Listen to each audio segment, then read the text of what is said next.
ఒక రైతు తన పంట పొలంలో చైనా బ్యాంబూ విత్తనాలు తన పొలంలో విత్తాడట. ఆ విత్తనాల ప్రక్కనే కూర మొక్కలు వేసాడు.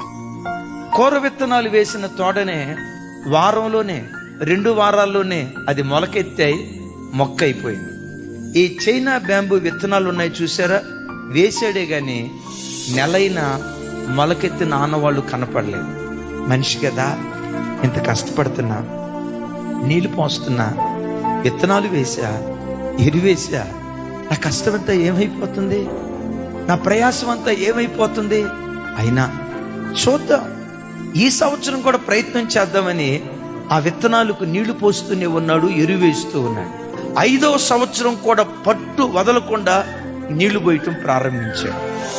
5వ సంవత్సరపు ముగింపులో ఆ విత్తనాలు మొలకెత్తినట్లుగా కళ్ళతో చూశాడు. అయ్యో, నా కష్టం వ్యర్థం కాలేదు, మొలకెత్తినాయి సంతోషంగా ఇంటికెళ్ళాడట. మొలకెత్తినాయి అని చెప్పి మరలా తర్వాత రోజు వచ్చాడు, నీళ్లు పోసాడు. విచిత్రం ఏంటో తెలుసా, 42 రోజుల్లో 90 అడుగులు ఎత్తు పెరిగిందట. అది 90 అడుగులు ఎత్తు. నిర్ణయ కాలం నీ జీవితంలో వచ్చే వరకు ఓపికతో కనిపెట్టు. మర్చిపోడు, నీకు అన్యాయం చేయడం, నిన్ను అనాథ. Download ShareChat.